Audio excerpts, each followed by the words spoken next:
One. Hello, everyone. Welcome to another episode of Tailgate Talk. We're your hosts, David, Nick, and Joseph. Boys, say hi to the people.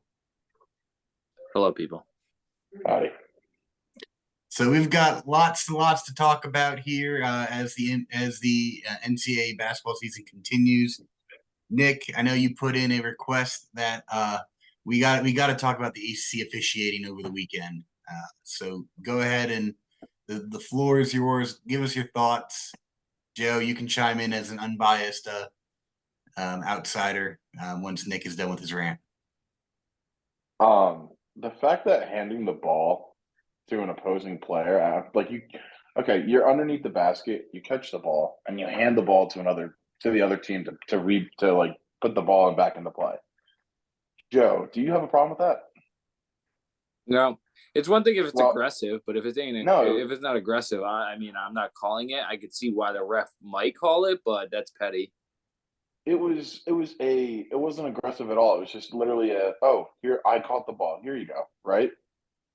That's like Well, that's like CBYL type stuff right there. Like that's the stuff that when you're like 10 years old playing in the CBYL league or the rec league, and you have the old ref who has nothing better to do with their time than watch kids play basketball.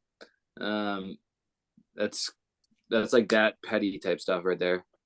Well, I guess that means that Clemson and Duke played in a 10-year-old league basketball game because a Clemson player, Jack Clark, was given a technical for handing the ball to an opponent. You want to know how much they lost by? They lost by one, right? Yep. And so reason to say that if that technical foul hadn't happened, there'd be a different outcome of the game, right? For sure, yeah. Yeah, so I'm not gonna just say it's all the refs. It's not because Clemson turned the ball over 4 times in the last 2 minutes. They didn't play well down the stretch, but it's just so annoying that every time you go to Cameron Indoor, Duke's going to get the call 10 times out of 10. It's not even fair. It's not fun to watch the game. And if you look at the UNC Georgia Tech game, a player got hit with Georgia Tech on the game winning shot, like foul or to prevent the game winning shot, fouled UNC, no call. And meanwhile, in the Clemson Duke game, Josh Beadle got called for a foul that was much less of a foul. Like it was borderline a foul to begin with. The thing is, it's not just Duke. It's the ACC officiating, and it's not just basketball either. They suck everywhere. Every single sport, they suck. And it's just embarrassing that a conference like the ACC, who's supposed to be bringing in all this money and all that, just has no officiating. It's just ridiculous. And you look on Twitter during the national championship game, and when it was announced that it was going to be ACC refs, everyone's like, "Oh God, good luck! Like, have fun dealing with this for the next 3.5 hours. Like, now you're welcome to our pain." It's an embarrassment to sports, and it just makes me so much more wanting a Clemson exit to the SEC because the ACC is a terrible conference in my opinion now. I've been a staunch defender of it, but now they're just making me mad, and I'm ready to leave. So that was probably the final nail in the coffin. The whole Duke, just you can't go into Duke or UNC on the road and expect a fairly officiated game. It's just not fair, and I'm done. So, congrats ACC, you lost me. Yeah, I mean, before I was on this podcast, like I would complain. Obviously, I'm a Seton Hall fan, but I would complain that Jay Wright would get every call in the book, and he did that because he was always hounding the ref, and that's like something you got to keep your eye on in college basketball. Like I'm more college basketball than I am football. I know both very very well, but like that's something to keep your eye on. Is like these big time coaches, they work the refs. They know how to work the refs. They know how to get not necessarily in their pocket money wise, but in their pocket like with like calls wise. Like if they didn't call this, then can you help me out and call this or what have you? Obviously I'm not a coach nor a ref, so I don't know exactly how that works, but that's kind of like the gist of it. So that's always a unique thing to look for in college basketball. Like I was at the Providence Seton Hall game last week. That's when we were supposed to record last week, and I was there in person. And one thing I always keep my eyes on besides the game is the opposing coach and how he works the refs, because that can obviously determine the game. So you got to keep that in mind. And then the other thing is, for the listeners who don't know, is like the legendary coaches are always going to get more calls than the guys who are not household names. It's just the way it is. Like Izzo's going to get more calls than whoever the Clemson coach is. Izzo's going to get more calls than probably Shaheen Holloway will. It's just something to keep in mind. So Try playing Coach K every year. I don't even get me started. Don't even get. I'm happy. Don't even get you started. Don't even get you started. David and I had to witness this every single year, and we haven't won it. Clemson hasn't won at Duke since 1995. I'm happy. Going on 20 years. I'm happy he's enjoying retirement with his family and his new dog they call Coach. So actually, it's almost 30 years. Lord, I was going to say try 30. We haven't won there in 30 years, and it's the same thing every time. David, you texted saying over under 10 free throws. I hammer. That's the one time I will hammer the under. For opponents' free throws in Cameron, under every time. Yeah, I think I gotta pull up the stats here because that's the other thing. That's the other thing that you can see. Like if one team has like 10 fouls at the half, and then the other team has 2 or 3, like that's just that should not be the way it is in any game. There's no way that's possible. If you're gonna call it on one end, call it on the other. Like that's the way I was always taught. And if it's so lopsided, like unless you're playing like Theo John at Marquette in 2015, who played with 10 fouls every game, like I don't know how that's possible. I'm watching the same game you are, and I haven't seen 10 fouls. Or if I have seen 10 fouls, it's seen 10 fouls in the other team that you didn't call. So that's the other thing. I can't stand when that happens. I mean, you see it more on TV than when you're there in person, the foul differential, especially at halftime. And it usually goes to the team that's ranked or the team with the legendary coach. It's just it's a bad taste, and they should make it they should definitely like fix that, because if you're going to call it on one end, call it on both, or if you're not going to call it on one end, don't call it on either side. Like you got to play fairsies here, you know? Yeah, like stats wise, and I remember texting Nick through the first 10 minutes. Clemson only had 2 fouls called on them, and Duke doubled them at 4. I was feeling it at that point. I was ready to buy in. In the end, Duke ended up almost. They didn't quite, but almost making more free throws than Clemson took the whole game. They went 21 for 33 at the line, and Clemson went 18 of 21 or 18 of 22. So it's just this is what I've seen each year against Duke. You know, they have a way of they are being coached on how to get to the line, and they know how to do it, and they do it very, very well. Look at Clemson. The coaching is go into the key and they'll call it. I paid them. Yeah, that's the coaching. So you've got, I mean, Clemson has been ice cold in ACC play for the most part. They were doing so well in the beginning of the year, and then they kind of just fell off. I mean, I haven't watched their games, but looking at their schedule, I looked at it last week, and it was like, what happened? And I think that what happened is that they stopped being able to shoot from 3 consistently. They went cold there, multiple guys at the same time. I mean, they were against Duke, they were 7 for 23 from 3, so 30%. And then their defense just hasn't been what it needs to be. It felt like to me that every team we were playing in the ACC had their guard go off for 30 points, and just have an unreal night shooting. Even last night, Louisville had Trey Harris, I think his name. He had like 25 at one point. Like it's just it's insane. And that's the thing, like Clemson was up 20 points against Louisville last time. Like, okay, well they rebounded from the Duke game pretty nicely, and all of a sudden, like the foul trouble kept coming back. I mean, what are you doing?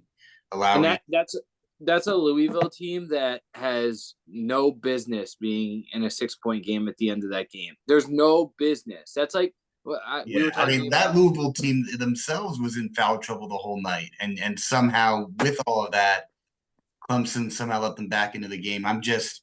My concern for the Clemson basketball team is that their momentum is completely stalled, and I don't really have that much faith yet that they're going to be able to jumpstart it the way they need to in order to get back to those winning wins. I mean, these next couple of games they've got. Let's see, in February, this is a big stretch. They've got Virginia, North Virginia. Carolina, Yeah. Syracuse, Miami, NC State, Georgia Tech, Florida State, and Pitt in February. Those are those 8 games is a big stretch. God, you have a grueling schedule before you get into March, and then you end March with Notre Dame, Syracuse, and then Wake Forest.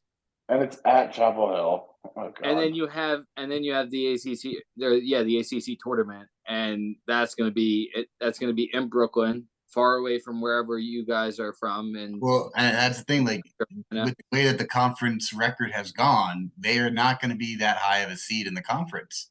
So you've got a multi-day stretch there to try and do that.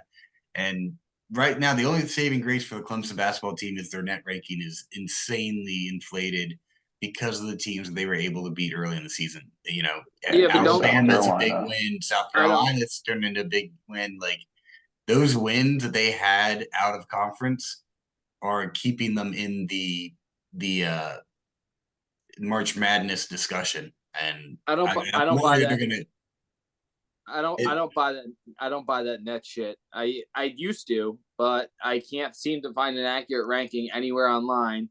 And on CBS, it had Seton Hall prior to our 6-3 skid, which we'll get to in a little bit, or 6-3, skid in a little bit. But they had Seton Hall like 71 after they beat 3 top 50 teams in the country by 10 points plus every game. So, and that was in a 6-day span. So I'm not really sure how that net works, but I'm glad it's working out for Clemson because it's obviously not working out. It did not work out for Clemson last year. And that's, I think, kind of where we're coming from. That last year, their out of conference was garbage. Didn't play any. They had some really bad losses out of conference early in the season that just killed their ranking. And that ended up putting them right on the wrong side of the bubble, even though that they played really, really well during conference play. And this year it's like flipped. Yeah, you guys got to hope that you can knock UNC out while they're down. You can kick them while they're down because I know they just lost the other night. But Elliot Cadeau is probably going to win Freshman of the Year, and I'm sure he's in contention for ACC Player of the Year. That kid is unbelievable. He was originally committed to Syracuse and then decommitted and flipped to UNC. So he's unbelievable, though. Go ahead and let's get while we're talking basketball, let's talk about your Big East corner. Yeah. So the conference has kind of been 2 weeks ago, the last check-in, Seton Hall was red hot. They were tied at the top of the conference. They were looking like they were virtually unstoppable, like they could play with anybody in the country. Joe's ready to rank them number 1. Yeah, I was ready to submit my AP ballot with them at number 1, et cetera, et cetera, et cetera. I cursed out the net rankings. I cursed out Jerry Palm and his bracket and everything in between. And then they played Marquette. Seton Hall played Marquette at Marquette. And our best player, who's like a mini Ben Simmons, just decided that he was not going to play. And no one knew why. And it was 15 minutes before the game. And then we lost that game. It came out after the game that he may or may not have some sort of back spasms going on. So you're like, okay, maybe he sits out this game because the Big East is pretty grueling. It's one of the more physical leagues in the country in college basketball. And then he comes back for the following game that Wednesday against Providence at home.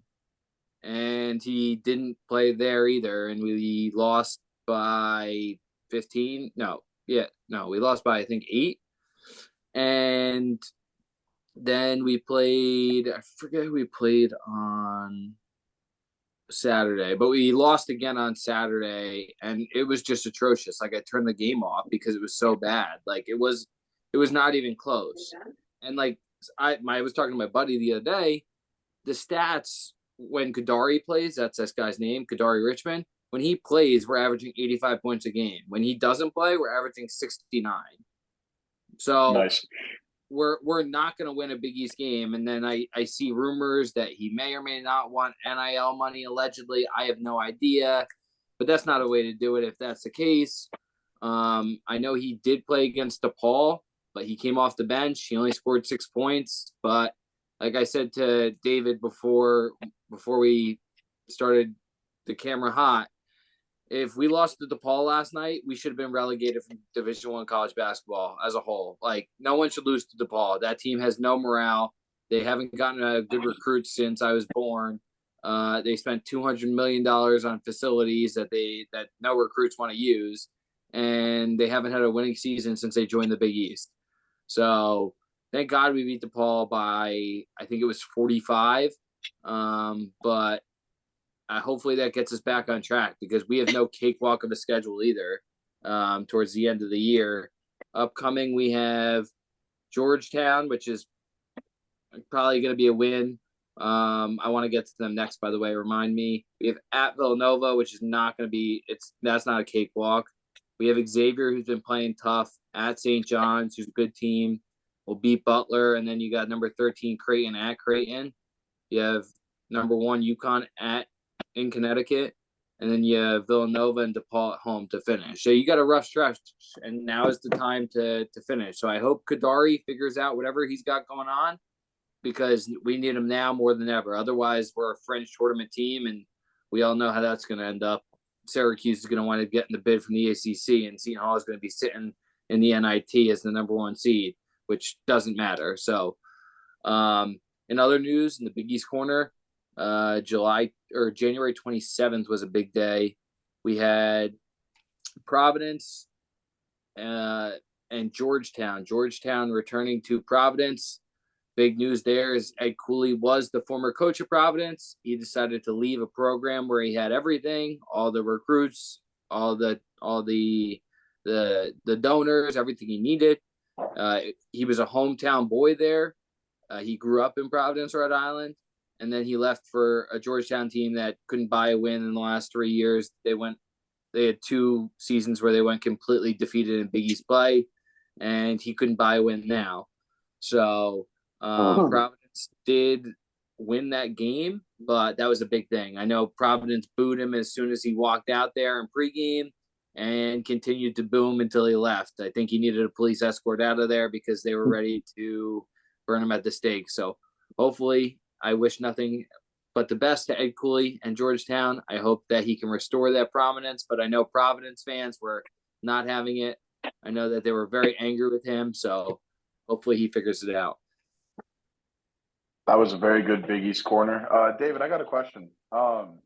If a team has a player that's holding out for NIL money, that sounds like a culture problem, right? A little bit.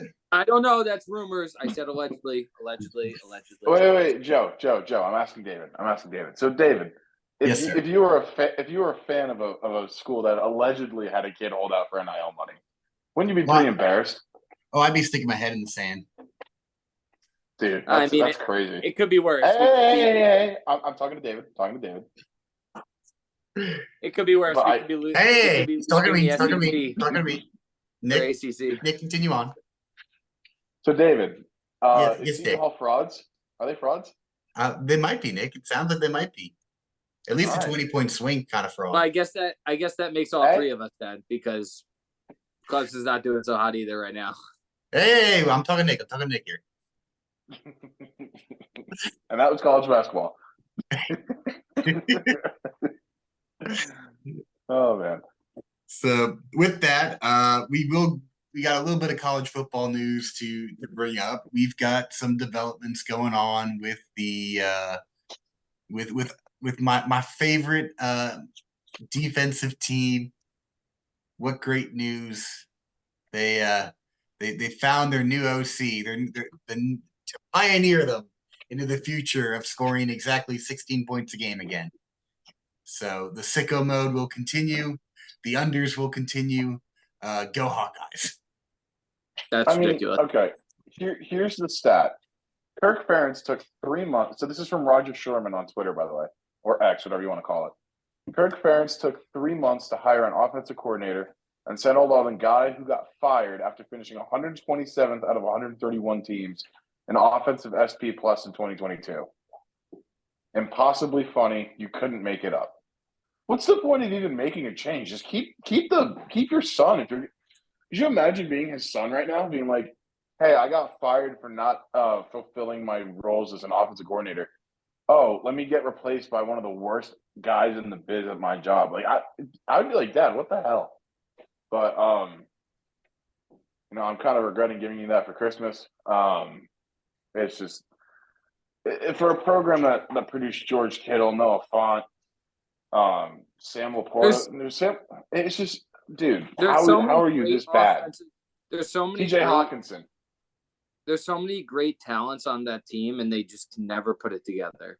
Like, if you look at it, even some of their running backs have been great, and then even their offensive linemen have been great. And I know it's Iowa, so we kind of expect that, but it's time they start like putting together some wins and stop messing around and hiring Kirk Ferentz's son and now this guy who Hey. has 6 points in Division Hold two on. or where he Hold came up. from. Hold up here.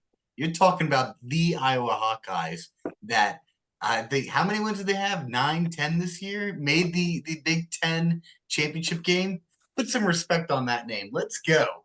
Who needs to score? They don't need to. They've got a punter. All I know is I'm very, very, very thankful for LJ Scott and Michigan State for beating Iowa in that Big Ten championship game. So Kirk Ferentz couldn't have a playoff appearance on his resume. That would have been terrible. Can you imagine how insufferable I would have been if Iowa made the playoff? I'd refuse to talk to you until the playoff is over. So yeah, that's good news for the pod for this next fall coming up. It's wonderful news to hear that I can continue to bet the unders. Also, some news that just came out today. It looks like Jeff Hafley going to who's he going to be the DC to Green Bay to be the DC coordinator. Some people talking about how NIL is impacting this, how the transfer portal, everything. Like this is honestly not just some people, him. Yeah, him bringing it up. This is truly what I think is going to start being the norm of the teams with some lesser resources, like a Boston College, like a Syracuse, where you just the constant need to recruit your own team throughout the season and avoid the tampering and avoid the NIL coming in and pulling their players away. This is why, again, I've been on the record saying I think that we need to look at the way that the transfer portal is being handled, because being able to transfer with zero repercussions just means that it's free agency. It's the Wild West, and who knows what's going to happen there. So I'll let you guys let me know what you think. If you agree, disagree, or want to add something. It's also interesting because the state of Tennessee and the state of Virginia also just sued the NCAA in regards to NIL and everything. So it's crazy how much NIL has taken over the landscape of college football, and it's affecting people's jobs now. Because Jeff Hafley said, I don't want to have to deal with, like you just said, I don't want to have to deal with it. I'd rather go and be a defensive coordinator for an NFL team and not have to worry about constantly being on the job of recruiting my own team. He has an offseason now. Mm-hmm. You don't have an offseason in college. And another quick thing there too with the, you've got these lawsuits now coming out about this, and then you've got the NCAA, we're looking at Florida State, looking at Tennessee for violations. How can you have a violation when there's no rules? Like, it's just it's the NCAA's the landscape of this going on is just nuts. Who knows what the NCAA is doing? I said this 3 weeks ago when we talked about it, and I'll say the same thing again. It's ridiculous how we went from having every rule, which had no player empowerment, which I'm not saying I agree with, but then we went all the way to the other side of the spectrum and just let everybody have no rules and complete player empowerment. and people can do whatever they want. Like, you don't have to play in bowl games. You can just transfer in the next year to whatever school. It doesn't matter. The other thing is, like, you have to look at with these NIL deals, and I know it was a weird thing, but the Jalen Rashada thing, I was watching a TikTok on it the other day. It's like somebody has to come up with these numbers. You can't just say every kid is worth $1 billion. Like, I know that's Right. hyperbolic, but like, you need a designated body to come up with these numbers so that a kid doesn't get completely backsided when someone backs out of a deal, or when he's valued at such and such, but he really should be getting this, and now he's underpaid compared to what he and everything else. So the whole thing is just one giant crapshoot because the NCAA didn't think about this like normal entities would before they release something. You don't just release something. You always do your background work beforehand. That way you don't get publicly criticized and you don't look stupid. And they look both. So I don't know. I think I've been on record from the beginning when this has happened saying that if it was me in the big chair making the big money at the NCAA, governing all this, my whole thought process is you can't give total empowerment when none was there before, but you should give some. If it were me, I would my rule would be as follows. I would say that if your coach leaves, or if you have graduated and you want to transfer without any kind of penalty, you can play right away. Anybody else, doesn't matter what the case is, whatever, when you transfer, you are not going to be eligible to play that coming season, but you do not lose a year of eligibility. That is the I think that's the most fair way to do it, to avoid the concern of, well, if I transfer now, I lose a year of eligibility. But it also makes you think twice about, do you really want to transfer to a new school? You're not going to be able to play that year. You can still make NIL if they want to pay you to be on the sidelines and do whatever, sure. But you will not be able to play for a year. And I think that'll stop the whole guy transfer, then transfers again next year. I mean, JT Daniels being on 7 different teams in 7 years is ridiculous. The fact that he had I think he was up to 9 years of eligibility at this point because of medical and stuff. Like, that's just unreal. That and COVID, like, it's all been screwed up that way. But that would be my proposal to fix this, to prevent basically dissuade teams and boosters from just pickpocketing every single team's best player, because you have the money to. Yeah, I think it just comes down to, I'm not even going to get into like the nitty gritty, like my opinion of what they should or should not do, because I'm not a lawyer, quite frankly, and I'm not a lawmaker. So they should be able to figure that out. But like, I don't think that they are too, with the way that they've been handling things. I question a lot of the intelligence in those meetings. But when talking about the spectrum, like you said, it's simple. Just meet in the middle. You don't, and even if you don't meet directly in the middle, meet somewhere near the middle. Like, you don't have to be on one side or the other. That's common sense. That's strictly common sense, and I'm starting to believe that they don't have any, because look at what a crapshoot has turned into. No one plays in bowl games anymore. That was the whole reason that. If your team wasn't in the college football playoffs, why were you watching? Because you were in a bowl that mattered, or quasi mattered, and you wanted to watch your guys play. And I know that some guys are always going to sit out, but like, your team didn't go. Your team didn't go according to plan. Everyone's jumping ship, and then you got your 4th stringer playing. Like, it's just, what fun is that for them, the school? What fun is that for the players that are committing there and have committed there and given their commitment to you? And then what good is that for the fans? So, I mean, that's just not a fun experience overall from what I could imagine. Obviously, I wasn't a player or coach, but I was speaking as I was in their shoes. So And Joe, agree with you totally. Nick, we got a little less than a minute now. You want to give your final thoughts before we have to sign off? You know, if only people listen to Dabo Swinney and didn't call him such a hater. Amen to that. I think that's perfect. BY, Perfect. Let's BYOT, go. bring your own guts. Yep. And you know what? Let's end it that way. Go Tigers. Go Tigers. Bye, right.